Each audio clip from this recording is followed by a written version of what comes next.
Jouer contre l'Atlético de Madrid, ce n'est jamais une partie de plaisir. Être confronté à l'équipe de Cholo, être confronté à l'équipe d'El Simone, c'est la garantie de souffrir. Et cette année, cette saison, le FC Barcelone l'a appris à ses dépens. Le FC Barcelone a affronté, je pense, l'Atlético de Madrid 4 fois, mais elle a souffert les 4 fois. La première fois en championnat, c'était une défaite. Au match retour, le Barça a gagné 4-2, voilà, avec un scénario digne des plus grandes productions hollywoodiennes. En Copa del Rey, match aller à Barcelone, c'était 4-4, un match digne des étoiles, Star Wars, des trucs comme ça. Et ce soir, au match retour, le FC Barcelone va s'imposer au Ryan Air Metropolitan Stadium. Le nom est tellement compliqué. Voilà, donc le FC Barcelone s'impose finalement face à cet Atlético de Madrid, là qui, pour ma part, des deux équipes de Madrid cette saison, c'est l'équipe qui a le plus posé des problèmes au FC Barcelone. Ce n'était pas facile et le match, on l'a vu, le FC Barcelone a souffert. Le FC Barcelone a souffert parce que si au début, l'Atlético Madrid avait mis le bus, mais les deux équipes se sont rendues coup sur coup. Les deux équipes ont été en forme, le match était haché, il y avait des fautes. Oui, c'est ça quand tu affrontes l'Atlético de Madrid. Rien n'est garanti d'avance. Mais au final, voilà, le FC Barcelone s'est affronté. J'ai toujours dit ici que lorsqu'un match est compliqué, le plus important, c'est de prendre les 3 points. Ce soir, il n'y avait pas tellement la manière, mais on a pris les 3 points.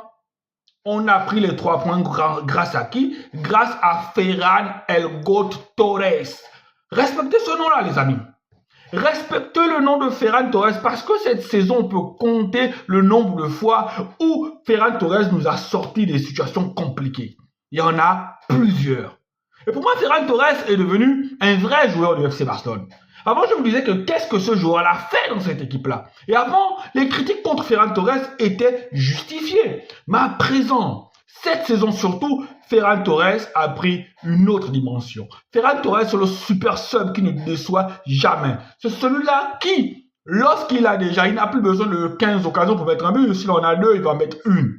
Et c'est un ratio de 50% de réussite selon 60 ou 65%. Ce qui est déjà beaucoup mieux. Donc, Ferran Torres délivre le FC Barcelone dans un match de tous les dangers, dans un match où on a souffert tant physiquement, tactiquement, tout ce que vous voulez. Vous avez regardé le match, ami barcelonais, vous avez bien vu que notre équipe a souffert. Mais Ferran Torres, le GOAT, oui, c'est le GOAT, est passé par là. Après, je vais parler de la maturité footballistique de Lamine Yamal. Non, c'est Lamine Yamal. On n'a peut-être pas conscience, vu les exploits que ce joueur-là fait, mais il a 17 ans, les gars. Et lorsque j'ai encore vu ce match-là, ce match contre une équipe comme l'Atlético Madrid, physique, qui n'hésite pas à découper, qui n'hésite pas à commettre les fautes les plus dures. Même quand vous avez vu les pieds de Lamine Yamal, à un moment donné, il a été blessé, il saignait. Mais dans ce match-là, Lamine Yamal a fait la pluie et le beau temps. Il a fait la misère à cette équipe de l'Atlético de Madrid. Renildo en sait quelque chose. Renildo a souffert sur son côté. Griezmann a été mangé. Les Raoul de Paul. Lamine Yamal, c'est un autre niveau, les gars. C'est un autre niveau footballistique. Et il n'a que 17 ans. C'est ça qui est bluffant. C'est ça qui est bluffant de voir autant de maturité footballistique, autant de malice footballistique dans le corps d'un jeune homme de 17 ans. Et il n'a pas peur. Ce genre de match-là, sincèrement, tu y réfléchis 2 fois avant. Mais ses prises de balles, ses accélérations, il éliminait quand il veut éliminer. La protection de balles, il sait couper les courses. Lamine Yamal, c'est un joueur qui, s'il est épargné par les blessures, sincèrement, c'est un joueur qui un jour remportera des ballons d'or. Je le vois remporter une Coupe du Monde. En fait, il aura une carrière ascendante. Et il est dans la bonne équipe pour. Il est parti pour. Sincèrement, ce match-là, même si ce n'était pas un très très très grand match, mais Lamine Yamal m'a régalé. Il m'a régalé au contraire de qui? Au contraire de Rafinha. Rafinha a fait un match catastrophique.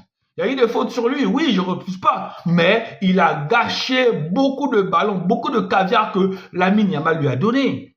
Rafinha, ce match-là, il n'était pas dedans. Je ne sais pas s'il ne s'est pas encore remis de sa défaite en Argentine, ben, il faut très vite qu'il revienne sur terre. Hein. Il faut très vite qu'il se remette dedans. Parce qu'on a besoin de lui pour les échéances qui arrivent. On a besoin de lui pour la Ligue des Champions. On a besoin de lui pour la fin du championnat. On ne peut pas se permettre d'avoir un Rafinha moyen de ce niveau-là.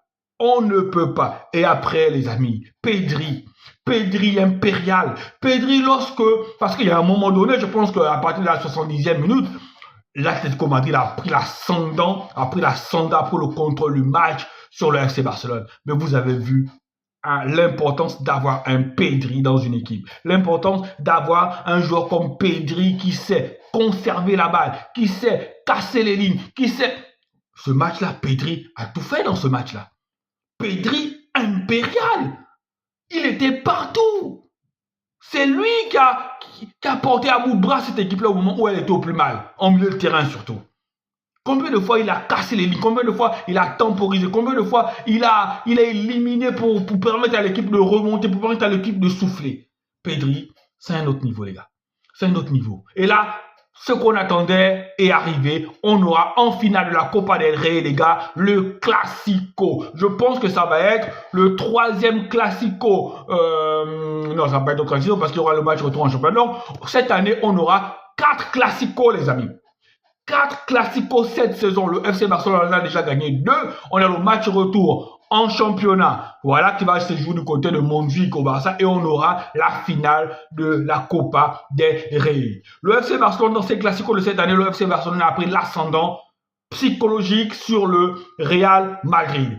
Est-ce que ça va continuer? Je pense que le FC Barcelone a l'équipe pour remporter cette Copa del Rey. Mais après, c'est une finale. N'oubliez pas que le Real de Madrid, c'est l'équipe des finales. C'est l'équipe qui perd rarement les finales. Allez, amis barcelonais, j'espère que vous avez passé un bon moment devant ce match-là. J'espère que malgré le match qui n'était pas très abouti pour nous, vous êtes au moins satisfait de la victoire de notre équipe. Allez, ciao, ciao.